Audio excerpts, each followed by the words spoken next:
Yes, yes, yes. What is up? What is up? Mixed Combat Radio family. Another weekly edition of the show live on YouTube on patreon.com/Turning Down Network. I'm joined by the lovely host that I have, Gary in Dallas, and Melody Joy from the Video Boxing. A lot to get into on today's show. A lot. Obviously, last weekend's shows to get into Dan Rodriguez taking a draw, but winning, MJ losing, Ashley Pandora losing in dramatic fashion, and Shakur Stevenson maybe being the best lightweight on the planet. Plus, obviously, this weekend show, which, come on, let's be honest. Let's be honest, man. It's been time. It's time, guys. It's China's rise here. Usyk is going down. It's over for Gary's boy. Okay? Get hyped, okay? I'm hyped. It's that time of the year, okay? And then some other shows. We had a Usyk show in Los Angeles with me and Melody were credentialed at, so we talked about that one. That was just Fight Pass, featuring a quick LA grudge match. A lot to get into. Put it over first to Gary in Dallas. Gary, how are you? You're muted. You're muted. I'm good. Usyk's not going to fight your boy. He's going to fight Dubois, and then if the Fury fight doesn't come together after that, I think he's done. So your boy will get a title shot. I just don't think it's going to be against Usyk. Bam Rodriguez made history. We haven't done that a show since then. First ever 2-division world champion from San Antonio. That shows the talent pool there, right? Congratulations, Texas. Yay. And Barrios is going to follow suit. He's going to be a 2-time WBA regular champ. WBA regular champion? Just a reg. But I mean, it's still a champion. But when they strip Errol Spence for not fighting, then he gets elevated, right? I mean, so he'll be I think he should. world champ. Forget that. Can we talk about that too? Like how no one fights anymore? Like fighters actually fighting is like so 1990s. Like that's like we don't do that anymore. Ew. I look at all these guys on the wall. Jamal Charlo, Errol Spence. When was the last time these guys fought?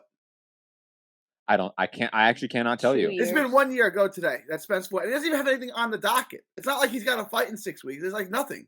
He hasn't fought in a year. Last fight? 2 years ago. Jamal or Jamel? Jamal's been almost 2 years. It'll be 2 years this summer. Jamel was Castano, the rematch, right? Yeah. That was, what, last year? Yeah, it had to be last year. Last fall? He was in camp, remember? But that's going on a year now too, isn't it? Yeah. But at least he's got something on the docket, and he's fighting in June. Who's he fighting? So it seems to be a Texas boxing issue, right? Oh. What on earth? I got Maurice Hooker. I got Errol Spence. I got both Charlo twins. None of them fight. Like none of them fight. Shouldn't fight. Verge fights once a year, right? There's Verge. There he is. Just don't fight anymore at all. Yeah. Bam's gonna be out for a year. Maurice Hooker's done. So sad. But Bam at least fights, right? Like he's gonna be out. They said 6 months, but that he can't start sparring or anything for 6 months. So he's likely done till the end of the year, right? Yeah, maybe he can fight in December or early next year, but it's gonna be 6 months until he can resume sparring again. That puts us at October. So realistically, probably the earliest he could fight is January, February, right? Before we get into that, okay, everyone go check out Texas Boxing Scene on YouTube. Gary was there in person for the Bam fight. Definitely check out all of his interviews and live sort of fight content. Also, our other co-host, Melody Joy from the Beauty of Boxing. Melody, how are you doing? Have you not even said hello to me? I know Gary was rambling. You know, you have to stop Gary. He gets going about Texas. You know. Okay. How was your weekend to fight? 360 Promotions. You were there. So much fun. Yes, it was nice. It was nice and cold. Oh, we went to Carson also the weekend before. So for Mendoza, Fendora. That's where the punch bowl is. Yeah, we did leave early for that one because it was so cold. God, it was miserable. It was not, StubHub. It's one of those. It's outdoors. It's a give and take situation. It's horrendous. What do you consider cold? Like, give me a temperature. It was windy, and it was. It's gonna be bad. It was maybe 60 degrees, but with wind chill. So like it felt like 52, 50, and Yeah, none. It was so hot that day that I don't think either of us kind of dressed for windy 50-degree weather. No, I was wearing a short little dress, remember? Because I Yeah. thought it was gonna be chill, but no, it was so freaking cold. Yeah, it was not fun. No. It was LA cold for sure. Okay. This weekend was fun because it was Indoors indoors. with heater. Yes. And we Um, got good food too, so. yeah, shout out to those $25 I vouchers. love, yeah.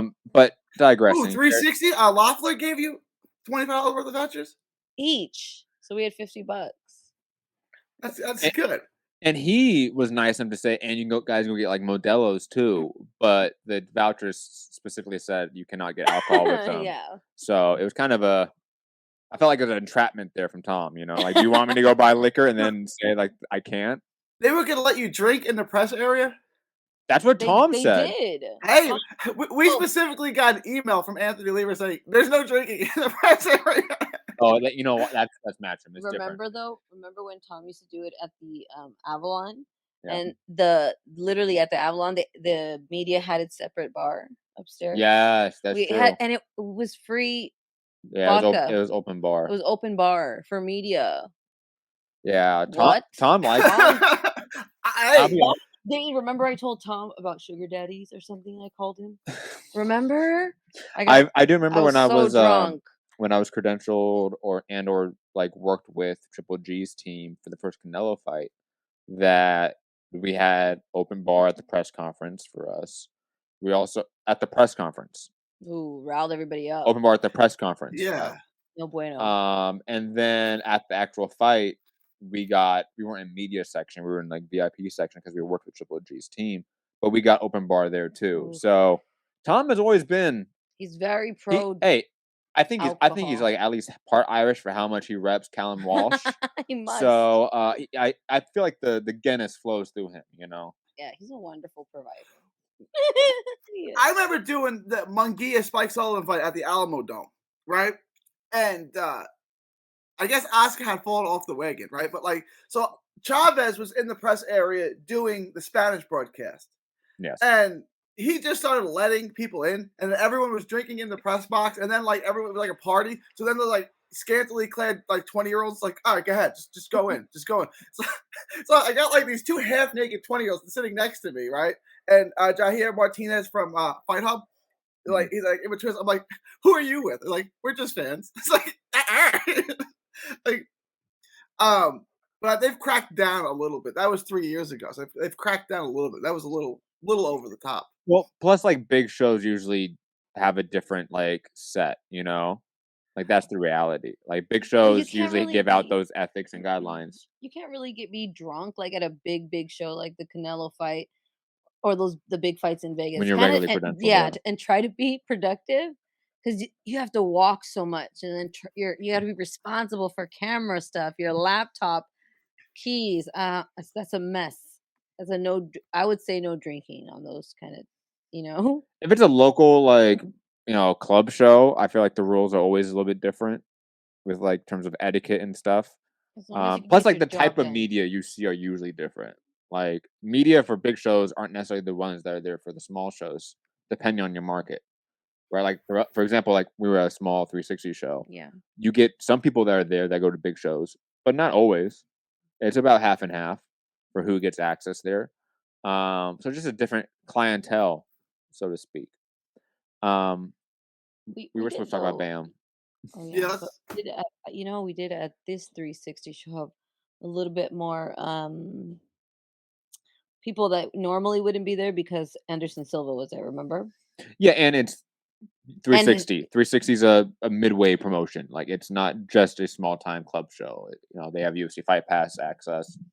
They have Dana White funding. Loeffler's got money. Yeah, Loeffler's rich. After this last fight, he filled up that crowd. We know for a fact that production crew is 15,000. Yeah, straight up because we've been there. Base level. Is this one of those cards that were at the DoubleTree Ontario? Where was it? No, he moved it to the Commerce Casino. Where we had our fights last year. Yes, where we used to have our fights. Okay.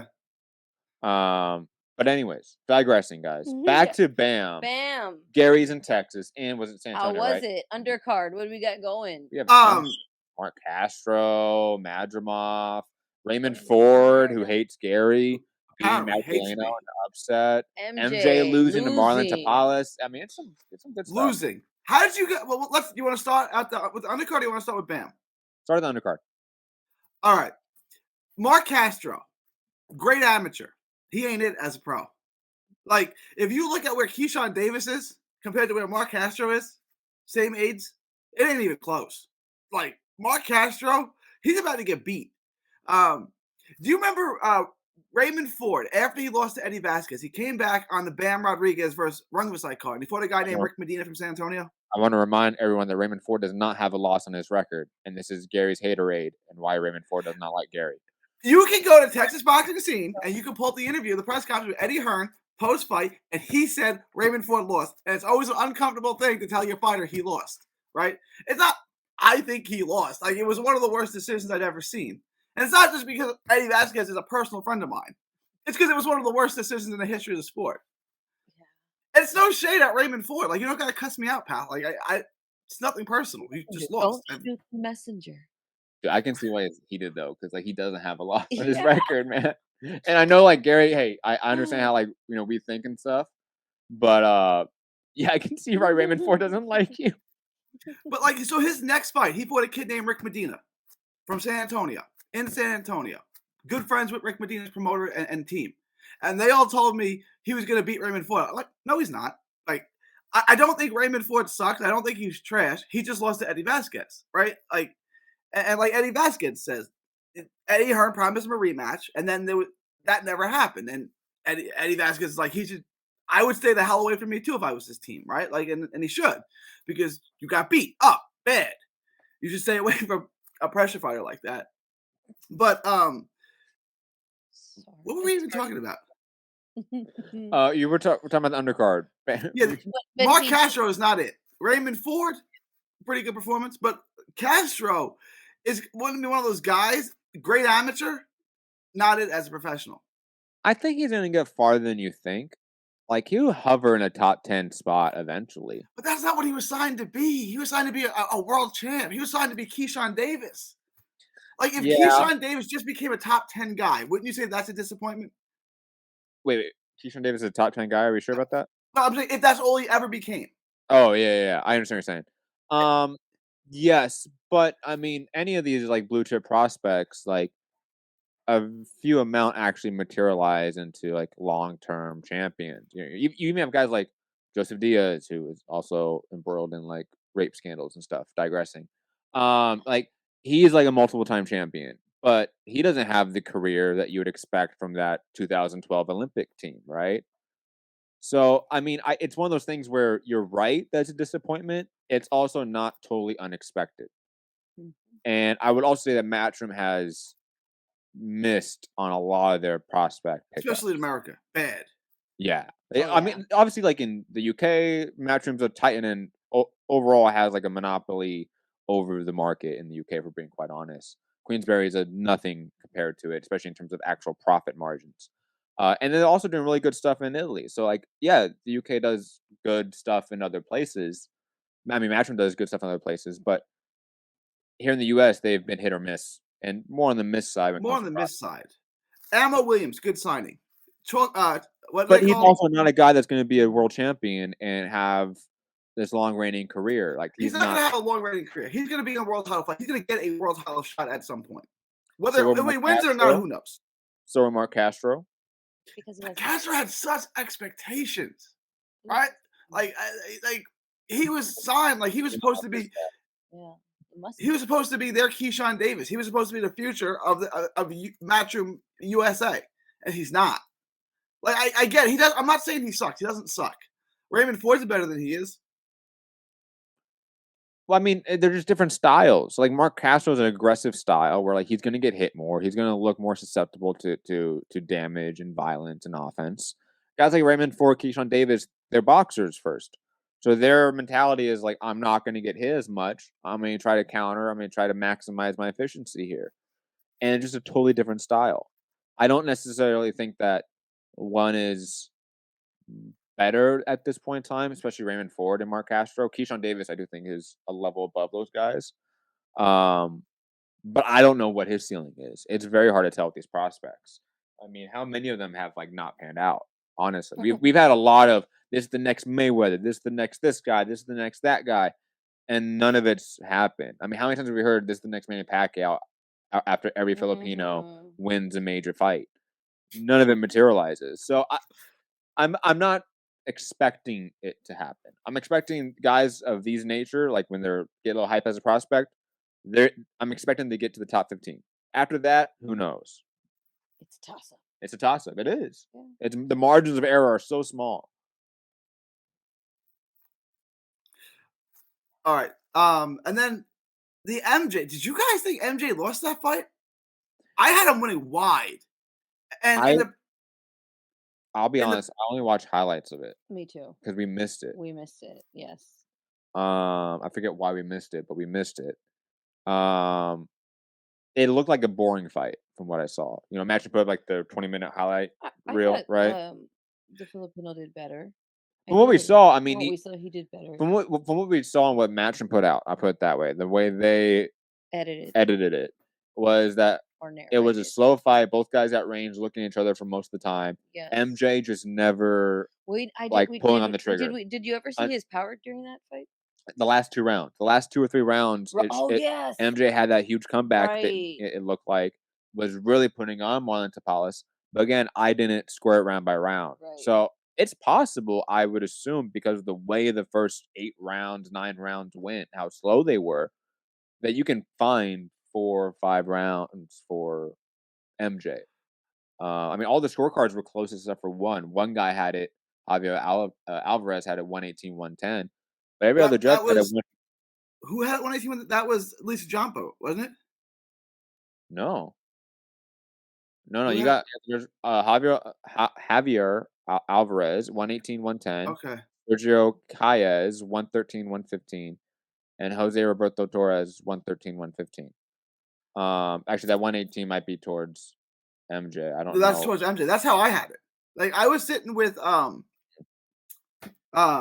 Jake Donovan, and we're watching this fight, and we're like, okay, we're scoring almost every round for MJ. And then we looked up behind us, lots of replay, and they had Maddox's scorecard. And Maddox had MJ losing. He had Tapales winning. And me and Jake Donovan was like, there's no way. Right? Like there's no way. And it also could be then they went to the cards, and the judges agreed with Maddox, not us. We're like, okay. And then in the post fight, I was talking to Eddie. Eddie's like, it was a really close fight. I thought maybe 115, we had it in line with the 118, 110 MJ. Like a couple of rounds early for Tapales, like 2 or 3, but that's it. And then I thought second half of the fight, MJ swept everything. Like from 6 on, he won everything. I mean, maybe we should go back and like score it, you know, especially since like if it's apparent like debate. I will say from what I saw in terms of the reaction to it, most people thought it was close. Yeah. When I saw like boxing Twitter talk about it, it's a close fight. Close, yeah. You know, it wasn't. This is a robbery. I didn't see that type of narrative. It was get put just out. more that like, okay, maybe MJ, didn't get worked in the beginning enough, and so more people were just like, okay, we'll take it. But I don't know. We'll have to literally. We didn't see the whole thing. No, we saw highlights, and it's Matchroom's version of it. So I don't know. But the Filipinos do seem freaking happy about it. Woo! They should be. Tapales is one of the good guys in the sport. Like I'm happy for Tapales. I like his manager Shane Shapiro, good dude. But like, I thought he lost like a wide decision. I didn't. It was competitive, but I didn't think he was winning the rounds. Again, I probably have to go back and watch it to actually score it. Main event though, your boy Bam Rodriguez pretty much dominated Christian Gonzalez Hernandez in a all right fight. You know, you can definitely tell that Bam slowed down midway through the fight. He came out obviously and said he broke his jaw. Yeah, that's crazy. I forget what round. I think it said the sixth round. Yeah. So it kind of coincides with him kind of slowing down and going for the decision more. I mean, Gary, your thoughts on obviously the recovery. Your thoughts on does this affect him as a fighter long term to where if he were to go to fight guys like Roman Gonzalez or Estrada, now he has a weak chin, so to speak, structurally speaking now. Is this a big issue in terms of potential fights we're looking at? I don't think so, right? Like lots of fighters have broken their jaw and they've come back just fine. I think he'll rest it. Like he's obviously he's a warrior, right? Like he fought 6 rounds with a broken jaw. We saw Zach Parker quit against John Ryder. Same situation, dominating the fight, broke his jaw. John Ryder quit immediately, right? Victor Ortiz also same thing, broke his jaw, quit immediately. Bam fought through it. Like I don't think it's going to be a long term problem. I still don't know where it happened. Like he said, he got hit with an uppercut in the 6th round. He never touched it. Like he didn't back away from it. Like he never really favored it. So he can deal with pain, right? I mean, is it going to be a reoccurring thing? I don't know, but he can fight through it. I don't see it hampering his career long term. Although maybe it's something. Keep your mouth shut. First of all, bite down, right? And you can avoid that, right? It's like wearing your seatbelt. Like you could break, you could die in a car accident if you wear your seatbelt, but you've drastically reduced the chances if you wear your seatbelt. If you bite down your mouthpiece, you're probably not going to break your jaw. I don't think that's going to be a long-term thing. They said he's going to be out 6 months to heal, which means he can't spar or anything. So he's going to be out a long time. We're probably not going to see him in all likelihood until 2024. As far as the performance, I thought given his opposition, he took what Gonzalez gave him. I had him winning like 10 or 11 rounds. I didn't think it was close at any point. Gonzalez,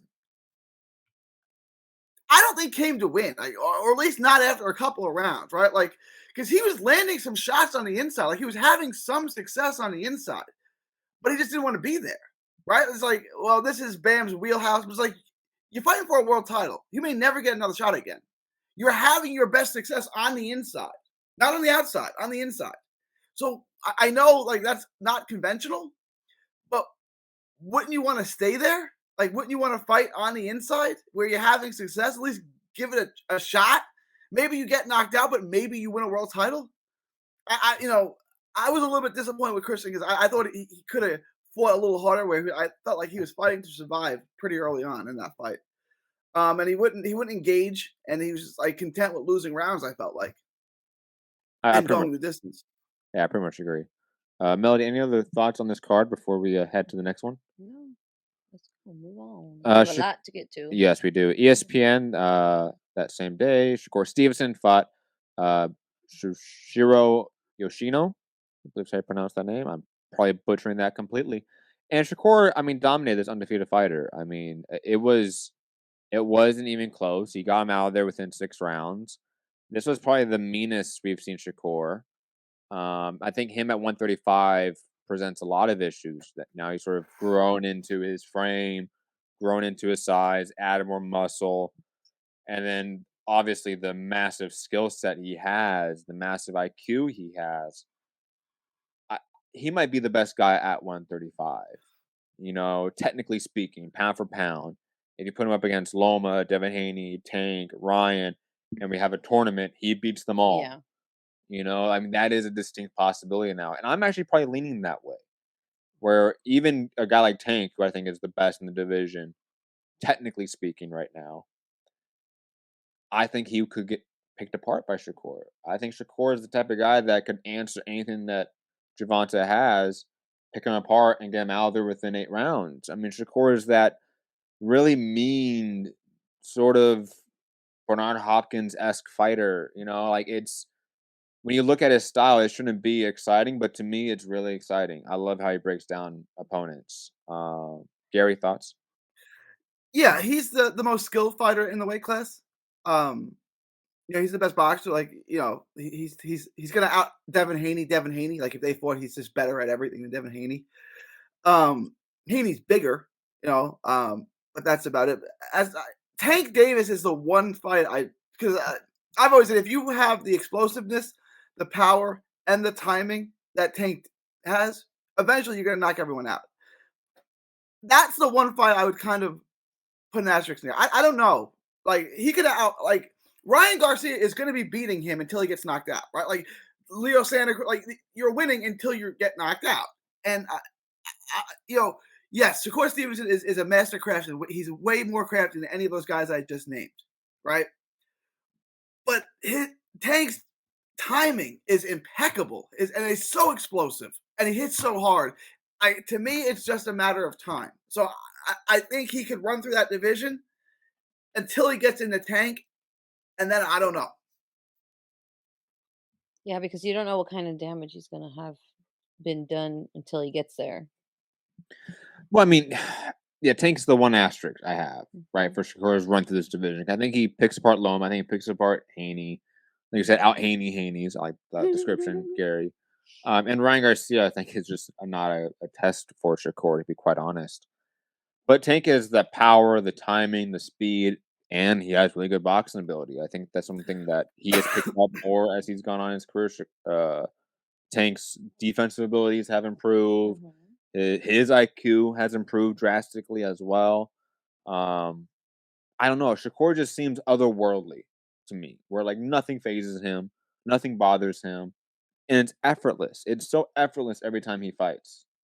Like Shakur, even in his toughest fights, hasn't been in a tough fight. No, he looks like he's floating in there. It's wild to me, and it's again in a very stripped down, rudimentary style. Because Shakur doesn't do anything flashy, really. Mm-mm. He walks you down with basic boxing fundamentals that are perfected. Um, Melody, thoughts on Shakur? I mean, he's a guy that ESPN's probably in top rank. That's their next guy in terms of who could lead the company in any way, right? I mean, because Terrence is gone.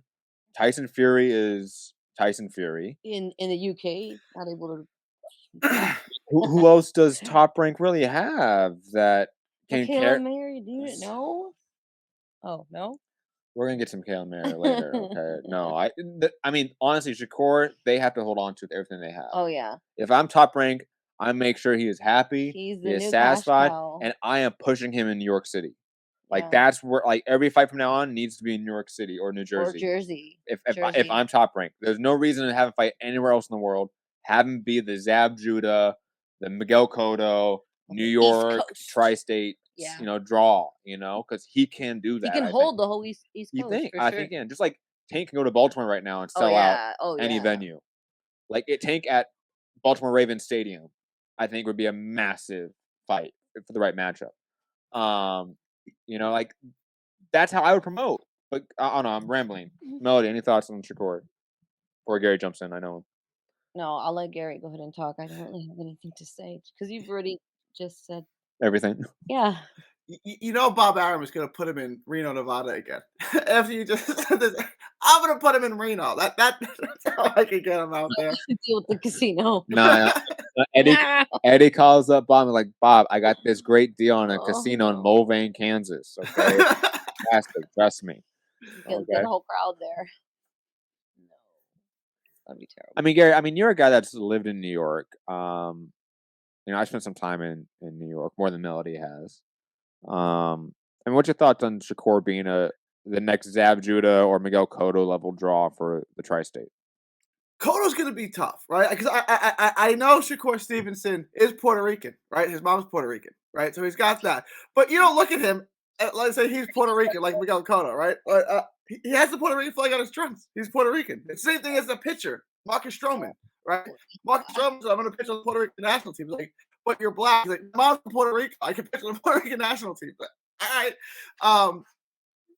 I think Shakur Stevenson, yeah, he can be a draw. It's tough though, right? I think Judah's a good comparison. Cotto was such a star there, right? Because he knocked people out.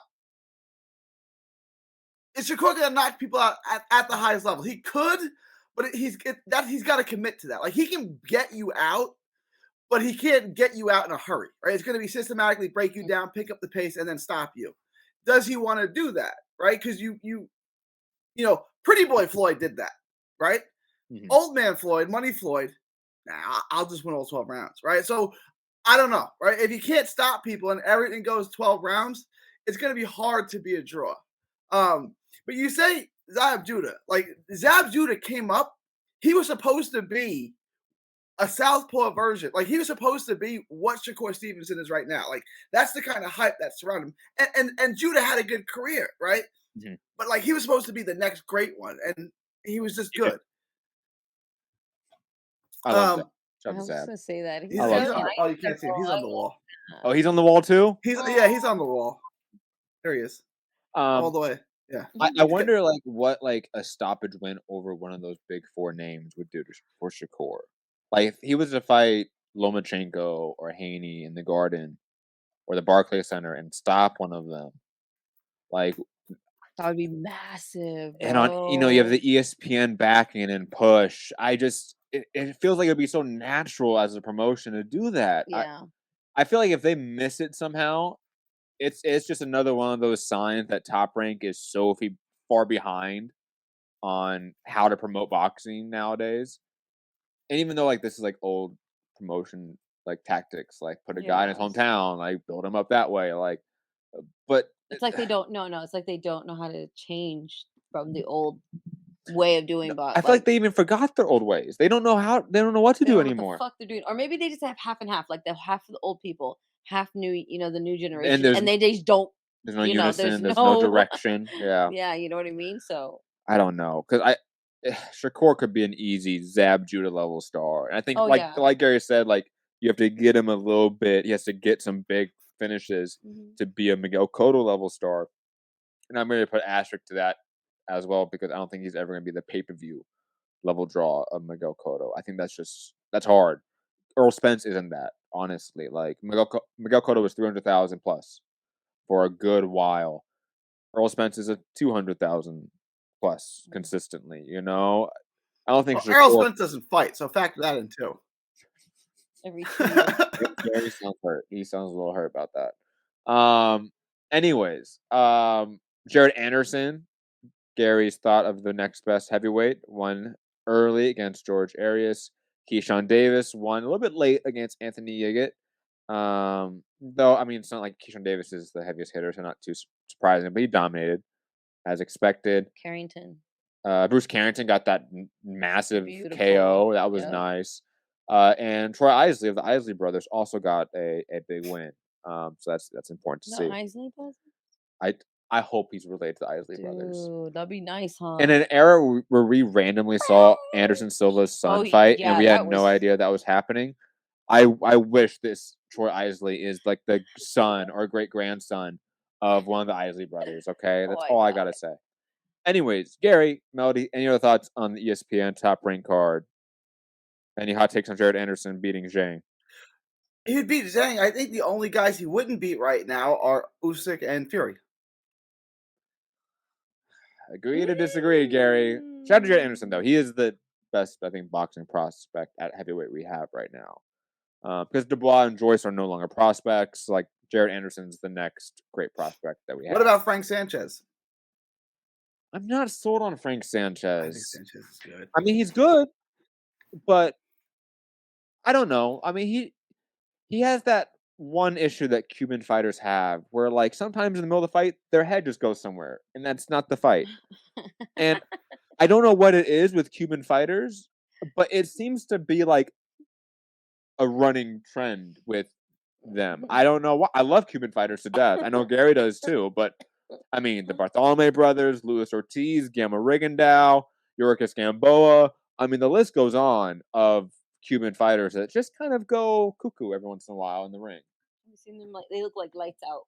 They all are just like they're in another world. I don't get it. But digressing, like Frank Sanchez, but no, Jared Anderson's a level above Frank Sanchez in my opinion.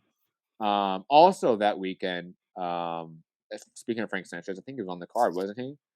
Oh, let me pull it up.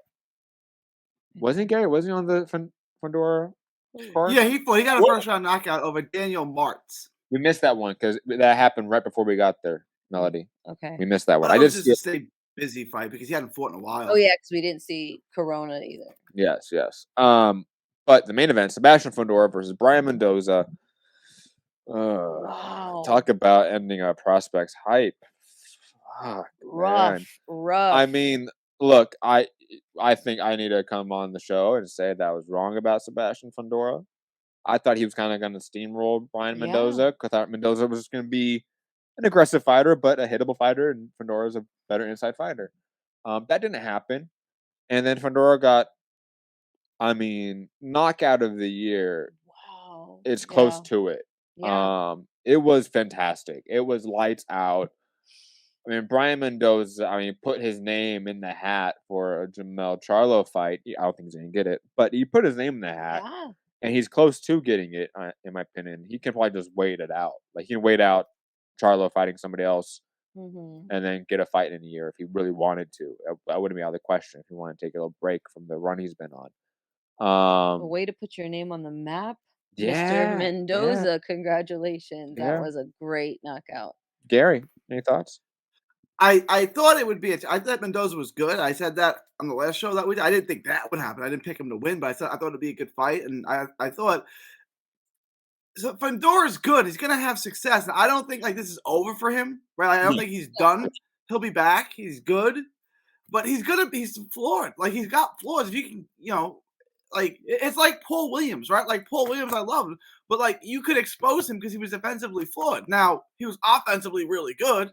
So if you let him get in his rat-a-tat style, he was going to take you apart and stop you. But he could be had, right? Like with the right fighter, he could be had. And you saw that with Lara, who beat the hell out of him and got the worst decision in the history of the sport. All the judges got suspended after that fight. And you saw, Sergio Martinez land the one shot on him, right? I kind of feel like Mendoza's cut from that cloth, right? Like he's going to get wins and he's going to beat good fighters, but he's also going to lose and lose spectacularly. Yeah, I agree. This was kind of a fight of equals in a way. It felt like just one was 6'9" and one was like a normal height for a human being that weight. I can't wait to see what Fundora does next. I think he's going to be, like you said, limited due to his lack of defensive skills, plus with that height. Guys are going to get under his reach, and then he's just exposed. He's open to getting hit. This is exactly how I thought the Charlo fight was kind of going to go down, or the Tim Tszyu fight, if that ever happened. I thought both those guys were going to get on the inside, land a shot, and it was going to be over. It was going to be over for Fundora. I'm excited to see Mendoza next too. Whether it's Tim Tszyu or Jamel Charlo, or I don't know who else really would matter in the division at this point for him. He already beat like Jason Rosario. He's beat Fundora. Lubin, but I feel like that's such a sidestep or a backstep. Vito Melnicki. Did you just say Vito Melnicki?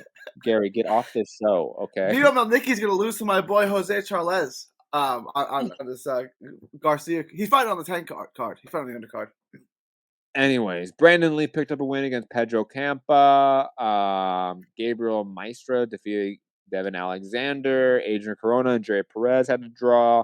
Frank Sanchez picked up a win. Chris Areola fought on the card, apparently. The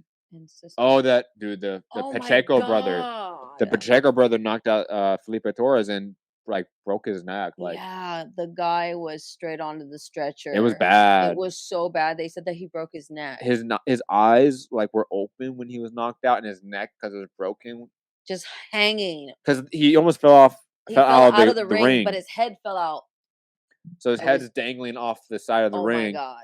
Broken, with his eyes open, knocked out. I thought he died. It was in the first round, right? Yeah, first round. Oh my God, it was so vicious. And Diego Pacheco is his older brother. Yes. Oh my God, what a great I will say this though, I don't expect much from Federico Pacheco Jr. Just because the way he looks like one of those heavyweights that he should be 190 pounds, not 260. Like he's the cousin of Andy Ruiz. Or like the poor man's Dave Benavidez, but when Dave Benavidez was a heavyweight. Gosh, remember when David Benavidez was fat? Dude, good times, man. No. Shout out to cocaine. Kidding, kids. It's a hell of a drug. Kids. Don't do drugs. Also, especially not that one. If I could give any advice to any kid, don't do blow. Don't do it. It is awesome. It's awesome. It's awesome. Anyways, over in Japan, the same day on a Kiko Honda show, we had Kiko Martinez, the Spanish legend, versus Raya No, it's not pronounced Abe. I think it's Abe. Abe. Abe, yeah. And then obviously Kenshiro Takahashi versus Anthony. How do you pronounce the last name, I have Melody? no idea. Anthony Alasquala? Alasquaga, Oh, Alasquala. who's from Maywood, trains with a bunch of guys that we know, was 5-0, stepping in on short notice to fight Kenshiro. 12 days. And I mean, put on a show. If you hadn't seen it, I think I find it on YouTube probably at this point. He's only 5. He was only 5-0. Yeah, Taking on a 20-1. yeah. Oh my gosh. Kenshiro's an Olympian too. Like, he had to go to Japan a week early to prep without his coaches. Like, that's so hard. And you don't even speak the language. Yeah, he got like 2 weeks notice. It was rough. But it was actually a really good fight. Such a good fight, though. Kenshiro did end up finishing him in the 9th round. But I am excited to see what's next for Anthony, especially as a local guy. Yeah. Fighting Maywood, sparring guys like Adrian Alvarado, who's a good friend of ours as well. But shout out to Kenshiro, legend. Any thoughts on that, Gary? Before we move on to this weekend's, I unfortunately didn't get to see the card. I didn't see it. Although Kiko got destroyed, didn't he? Yeah, it was rough. Fun. It was rough. It was fun. It was good stuff. It's hard to believe he was a world champion like a year ago. Like he totally shot. Remember that? It's amazing, bro. That was when he became world champion. Everyone was like, "What happened?" What? Leo finished. I thought Leo retired. I thought he was gone. Yeah, out of the game. And this was gonna be like some little, he had to fight because he needed that fucking $2,400 check or something. Boom, he's a fucking champ. What? Anyways, moving to this weekend's cards. It's time to talk about the next great heavyweight sensation, Gary. Zhang defeating Joe Joyce. Your boy, Joe Joyce. Your man. Not my boy. Okay, not my boy. I can't stand Joe Joyce. For the sake of this story, he's your man. Okay, just let it go. Certainly not my guy. I've hated on him since day one. We have. We've been talking so much shit on Joe Joyce ever since we've seen him fight. One, because he got his ass beat in the World Series of Boxing, which is like that pseudo pro shit by Usyk, right? Yes. And then as a pro, come on, he's looked so slow. Like he's walking through molasses, as they say in the South. No, he's got. I don't think that's actually a Southern saying. What did Rob call it? Rob had some really weird name for that. We had to Google. Like, what is that? Like, it's molasses? Why didn't you just say molasses? That's right. I forget about that. But it was just molasses. But the UK has a different word for molasses. Yeah, I know. Kind of like cilantro. Oh, that's right. They don't call cilantro. They don't even know it's called cilantro because that's Spanish. In English, what does it translate to? I don't know, but the British are stupid. They're not. I love you, Rob. I love you. Don't hate us. And they got taste buds like a bunch of idiots. Like that whole region, like Northern Europe, like just taste buds like idiots. Liberty, but China. I know. I don't know how you're gonna sleep tonight with that. I am. I know. It's my new blanket, guys. Anyways, guys, back to the fight. Yeah. I mean, we all picked Joe Joyce to win this. I'm pretty sure, except for me. Well, you did. We didn't do a show about this. We didn't even talk about it because I think we didn't even do a show this last week. We didn't even talk about technically it. Actually, we amongst ourselves talked about it. Me and you did. I know you and Rob tweeted out in the middle of the fight too, Gary, that Joe Joyce was still going to win. Yeah. Okay. What was going on? Melody, confirm it or not? I said before the fight, Zhang is going to win this. Yes, you did. Okay. Unfortunately. So I was always right. Thank you. Zhang demolished Joe Joyce. I mean, Joe Joyce is one. I mean, he has no head movement to speak of, and facing a southpaw that's 280 pounds, same height as him, a lot of power. Always, I think, going to be a little bit of an issue for him, to be quite honest. But nobody was really. Zhang just lost to Filip Hrgović, for fuck's sake. That's what I'm saying. Nobody would thought like, hey, this guy's gonna come out and just whoop Joe Joyce's ass for 6 rounds, like brutalize him, like everything he landed. All the pain Joe Joyce put on Daniel Dubois, was thrown back on him by Zhang. Karma all I feel like we were vindicated, Gary, by the Dubois pick because now Zhang avenged us. And let's be honest here, guys. Okay, Joe Joyce in this fight, everyone was saying he's gonna win it. Okay, Usyk's gonna fight him next, as Usyk couldn't get the Tyson Fury fight. Right. And I understood that completely. So now does Zhang get Usyk? Zhang should get Usyk, guys. Okay. And look, here's the reality, Gary. Okay, we've seen the game plan for Zhang to win against Usyk. Okay, Chaz Witherspoon laid hands on Alexander Usyk. Let's not forget that, okay? Derek Chisora also landed hands on Whoa, Alexander Chisora. Usyk. Both guys are old. Both guys suck, okay? Hey, whoa. I mean, Don't throw blows, bro. sorry, I love you, Derek Chisora. You're the best. Chisora was once a very sturdy man. Girthy. But Zhang, let's be honest here, Gary. He did If do a there fabulous- is a anyone that fabulous- can pull off this type of upset, it's my boy Zhang. Okay? Because think about it. The one person we said that could beat Usyk was Deontay Wilder on this show maybe a week ago, 2 weeks ago, whenever it was, right? Mhm. Why? Because the power, the height, the timing, the speed. Now, Zhang doesn't have all those abilities. He's 'Cause I got don't none think of them, but continue. Zhang has power. Let's not. He's got some power. He doesn't have wild power, but he's got power. Sure. He's got power. I mean, It's look, about medium. we went through 30 minutes of promo for this event talking about Joe Joyce's bone density, okay, and how he can't be knocked out, and then Zhang knocked him out. I think it's safe to say Zhang might be the heaviest hitter in heavyweight boxing history. Digressing from that, okay.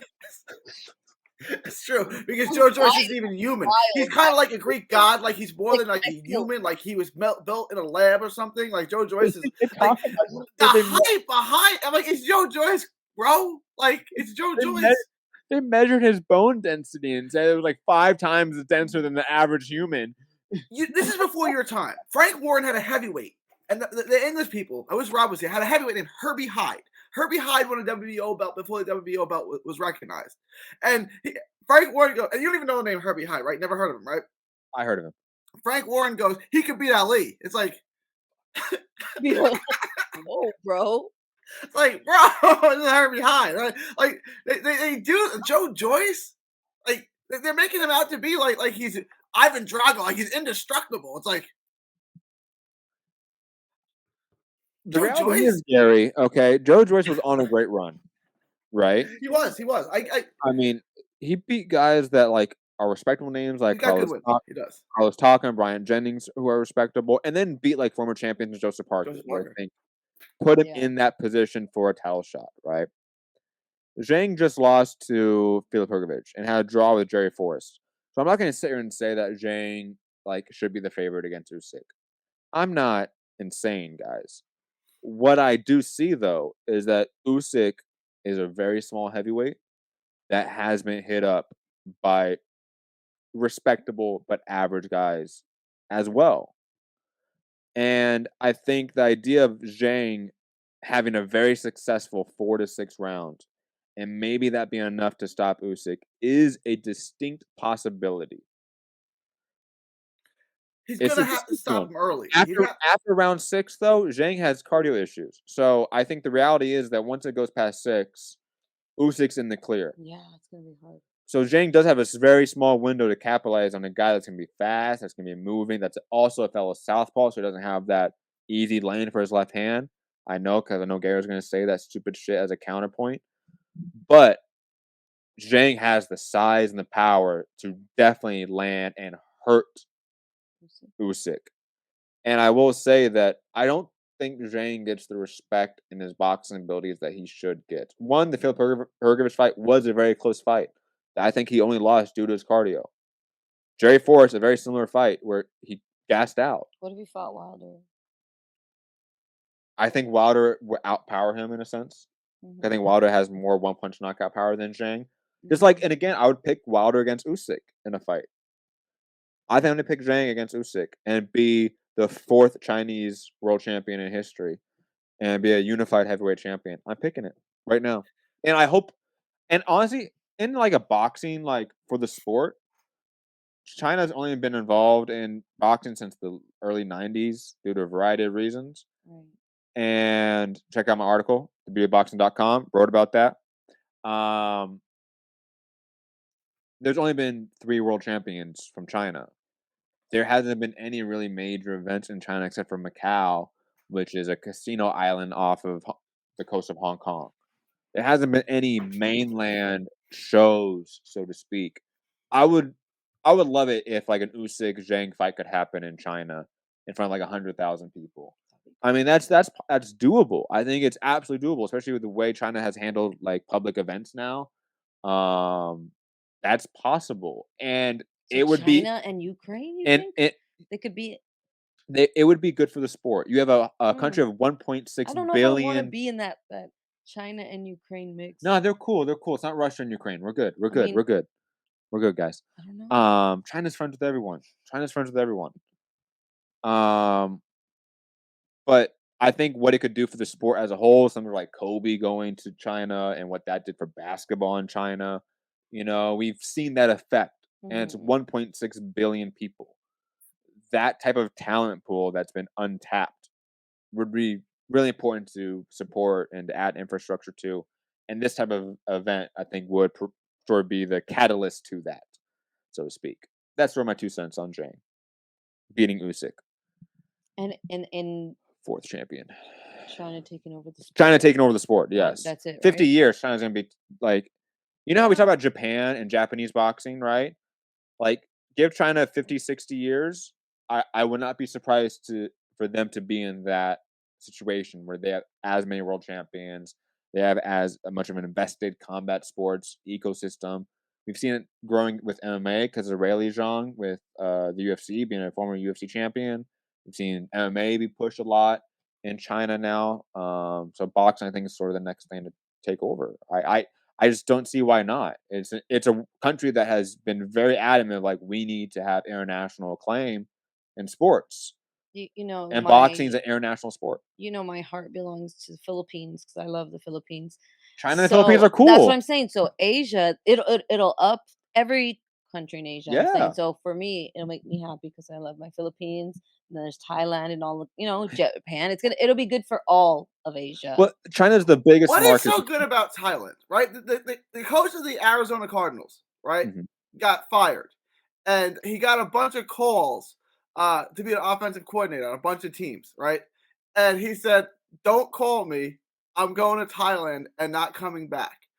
And he made millions, right, as a head coach. What is like what why Thailand? I've heard other people. What is like why do people want to spend the rest of their life in Thailand in specific?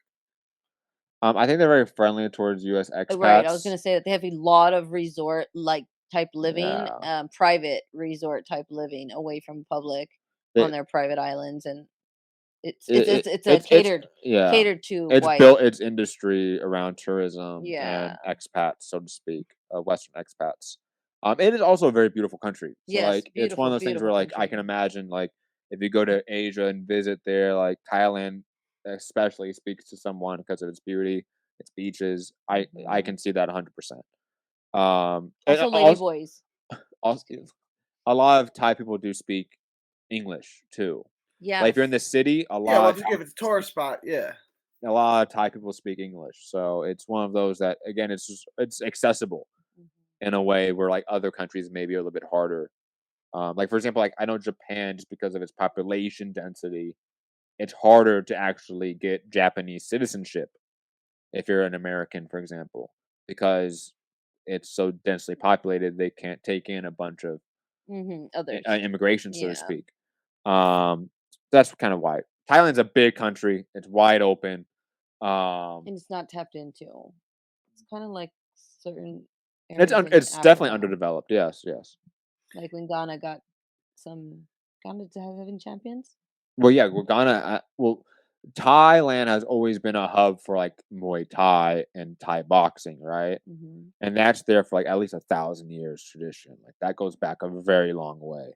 And so once we talk about like international combat sports, Thai fighters from the jump have been at the very top, but they've always been small people. Hmm. That's why they've never been like big names because they're 105 pounds, Right. and Soaking 100. wet. Yeah, so like they're not going to be like in the U.S. But like if you look at some of like the greatest champions at minimum weight or flyweight, a lot of them are Thai Mhm. or Japanese. Yes, of You course. know, They're always lighter on the feet. yes. And I also think it's if you're talking about like combat sports, it has a huge like infrastructure for those types of events. I remember like knockout CP Freshmart, right? Like he was fighting in Thailand all the time because he didn't need to go to Japan or the Philippines or the US because he was making enough money fighting just in his home country because Yeah. it's Such a big profitable enough market. industry, so Yeah. to speak. Anyways, Gary, I don't know where we got to. Thailand. Oh, China. Joe. taking over. Yeah, China's gonna take Yes. over. Any other thoughts on Joe Joyce, Shirley Zhang? I know I kind of went on a rant there. Gary, No, I think Zhang will get a world title shot at the WBO. I don't think it'll be against Usyk. I think Usyk will fight Dubois, and he'll wait Duck. for the Fury fight. If that doesn't happen, I think we've seen Usyk's last fight. I really do. Um, so I don't. He'll fight for a world title. I don't know who he would fight for. I mean, I don't know if they go down the list, but I think it would be for a vacant belt because I don't think Zhang It's both. Zhang. does anything for his legacy. So unless you could make it in Macau for like $100 million, I don't know.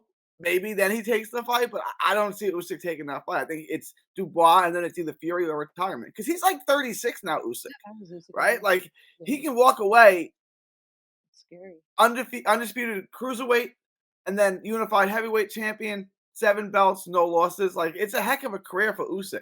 So I think it's Fury or bust, unless they make a ridiculous offer from the fight Zhang. Then he'll take it. Which is But possible.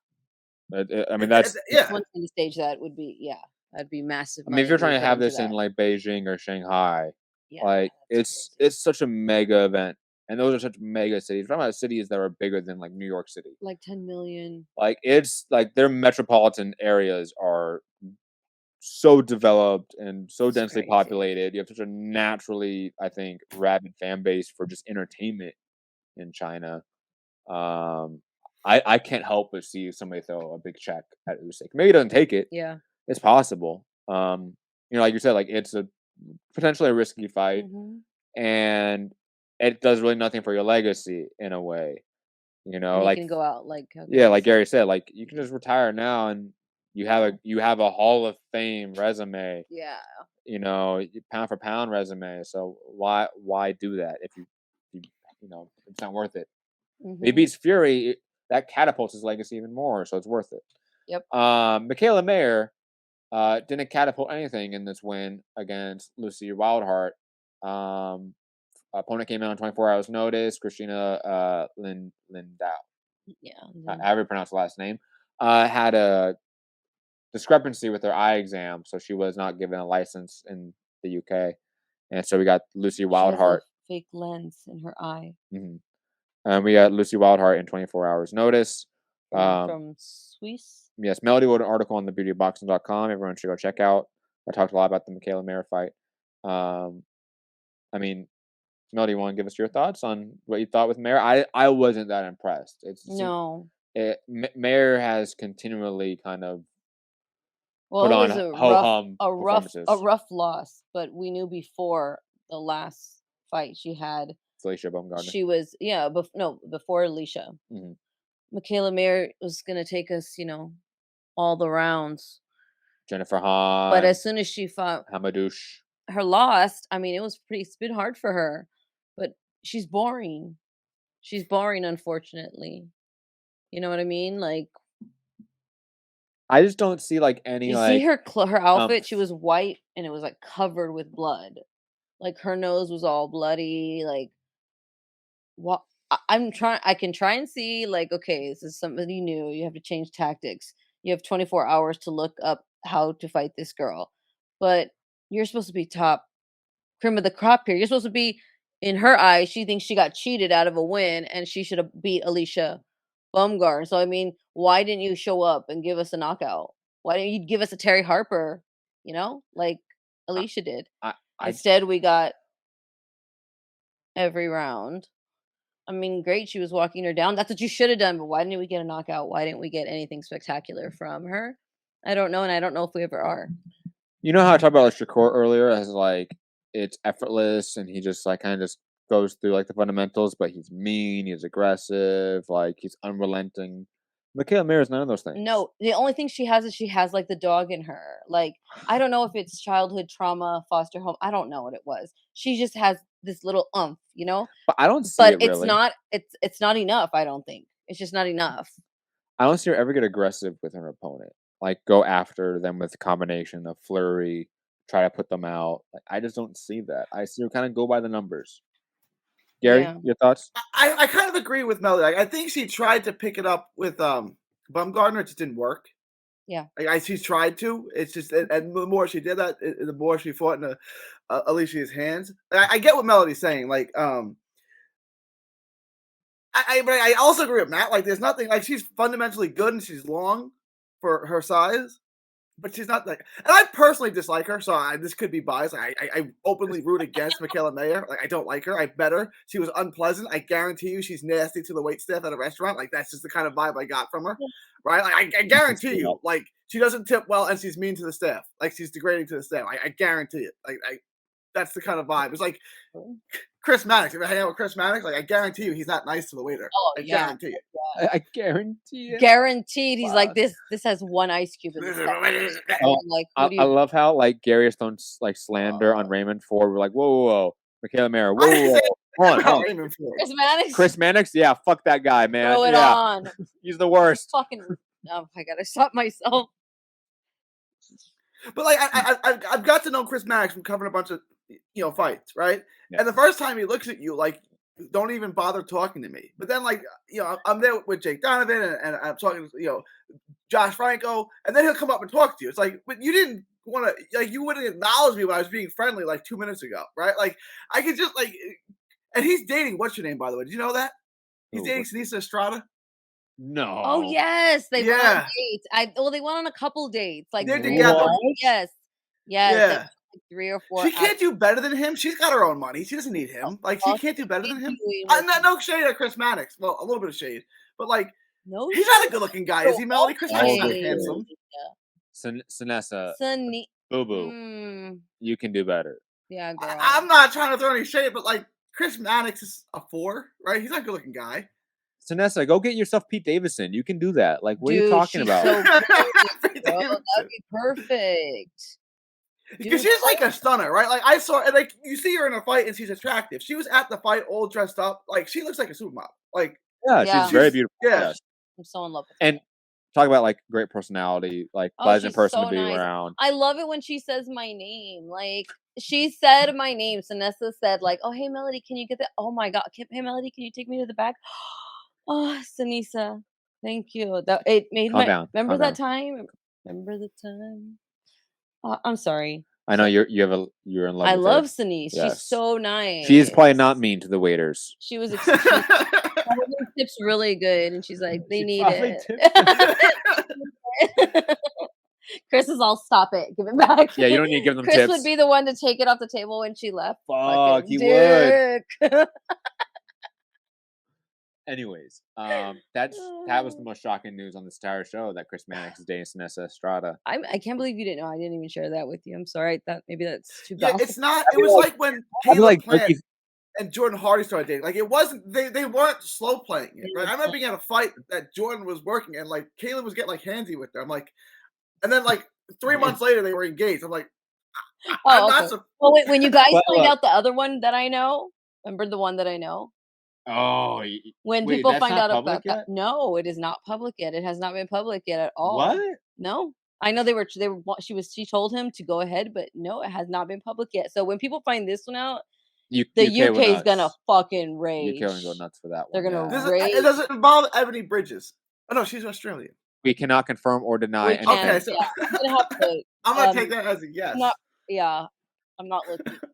Should I put in the private chat? Should I put in the private chat for Gary? Yeah, Gary, you got it. Hold on. Do you want me to leak it? I almost said out the names as I'm typing. No. That's stupid. That's stupid. How do you spell? Also on the card, guys, Sam Noakes, the great UK prospect. Someone I'm high on. He's actually pretty good. Who? Sam Noakes. There's that white dude, the buff white dude. You must have missed it. He looked real good. I must have. Denzel Bentley knocked out Kyrian Smith. I like Denzel Bentley. Good to see that. That was a good win. And that's it for fights that I care about on the card. What else was this weekend? Prince Patel fought on another card. Prince Patel? No, I forget. It was a boxer card. I forget what promotion it was. And then I don't have any idea. Then we had 360 on Friday with Tom Loeffler. That had a LA sort of grudge match between Omar Trinidad and Adon Ochoa. Adon Ochoa has been on a couple Top Rank shows. For those that maybe don't know them, Omar Trinidad beat up Adana Ochoa. It was lovely to see. Nice 8 rounds. It was That's a great. quality win then. Like if you beat up Adana Choa, that means you're good, right? That Yeah. means you're Yeah. ready. Yeah. That's Omar's good. beating him up, handling him is a good sign because that's a decent fighter. Omar is a prospect that's been very under the radar in LA, but he's one of the better LA prospects in my opinion. If you've been in the gyms in LA, he's one of the guys that just beats up people. Like he's Yeah. mean. Every time He he makes spars. it fun too. Like he's just a really full package, so to speak, with what you want in a fighter, especially not just a boxer, but a fighter. 130 pounder? 125, 126. 126. Okay. Yes, and he's small for the division, so he can probably move down or up. To be honest, like if he needed to move down to 122 to fight, Oh yeah, he could do it. a bigger name, he could do it. Absolutely. He's talented, guys. He's wonderfully consistent. The fight was on UFC Fight Pass, but you can probably find this stuff on. To put that, Adana Choa fought Eddie Vasquez more competitively than Raymond Ford did. I knew you were going to say that. I knew it. Also, Anderson Silva's son, MMA legend, Anderson Silva's son, fought on the card and looked like utter shit. The opponent pushed the ref and was deducted a point. And if that didn't happen, it would have been a draw. It would have been a draw on the card. So, hilarious to see.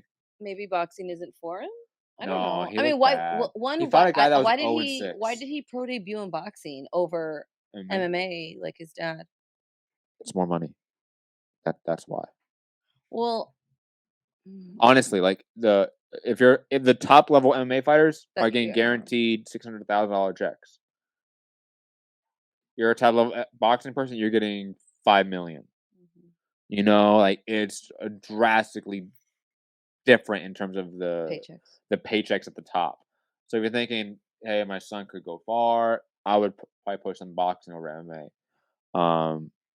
It's just harder to get through that mix because it's so splintered as a sport.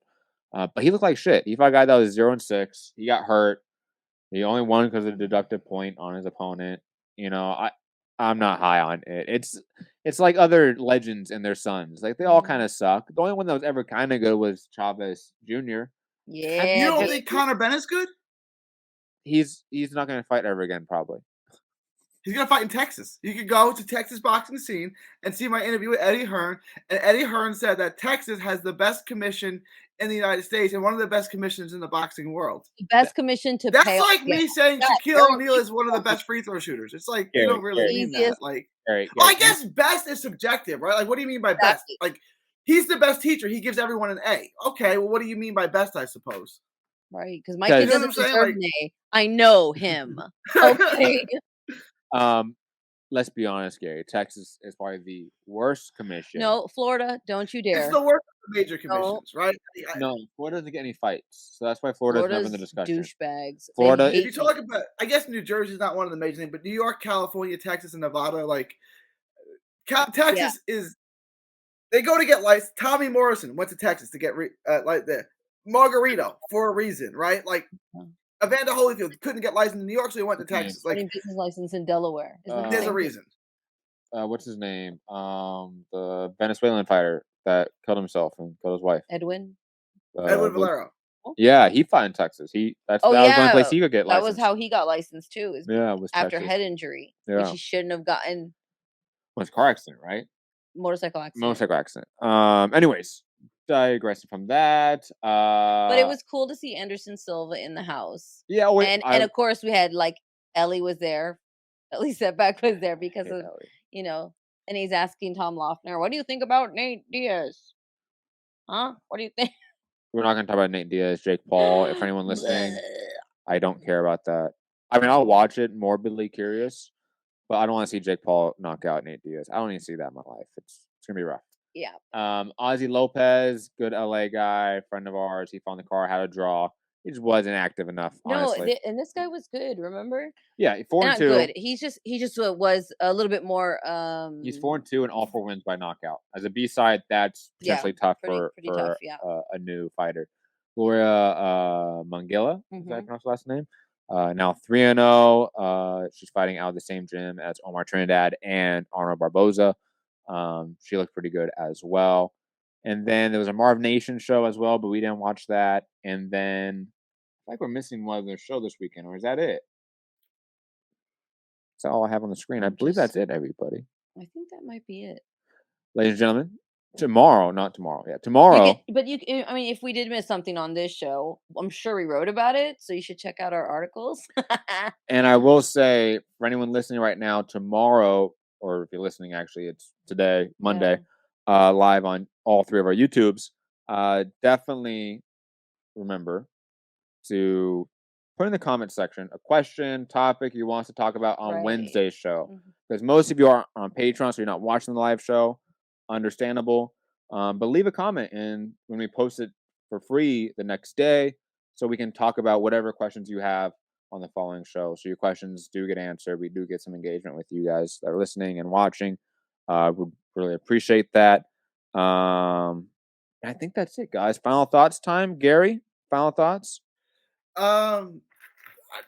Nothing really. Follow me on all forms of social media, 3D Boxing, 3D Boxing Blog. Also subscribe to my YouTube channel, Texas Boxing Scene. Some great content I just added on that. It is April 16th, 2023, and Texas is still not a country. From Texas to the world, thank you, and God bless. Melody, final thoughts? Let people know where to find you. Of course, everybody can find me at thebeautyofboxing.com, and we've just updated it. So there's new articles, new photo dumps, and of course, our thoughts about everything on the weekend. So go check us out there, and Instagram, Twitter, all Beauty of Boxing. You can find us. Remember, hit the like button, share the show, all that fun stuff. You're watching the next day on YouTube. Remember, you can watch it live on patreon.com/Training Now Network. Make sure you check out our articles on the Beauty of Boxing. Check out Gary's channel, the Texas Boxing Scene. What else? I should be out with another article that's political on mounttaipress.com. Check that out. I believe it should be coming out on Tuesday. And Wednesday, we'll be live again talking about Gervonta Davis, Ryan Garcia, and that will be out for the public on Thursday. So all of you that are watching this on Monday and wondering when we're going to talk about Ryan Garcia and Gervonta, Thursday for you guys that aren't on Patreon. It's fight week. Yes. I'm very excited for this one. And obviously we're going to dive deep into it on Wednesday's show. So make sure to go to patreon.com/Training Now Network to catch it live. I'm Matthew Hunter. Find me, Matt Hunter, MCR, all social media platforms. And have a good evening. Peace.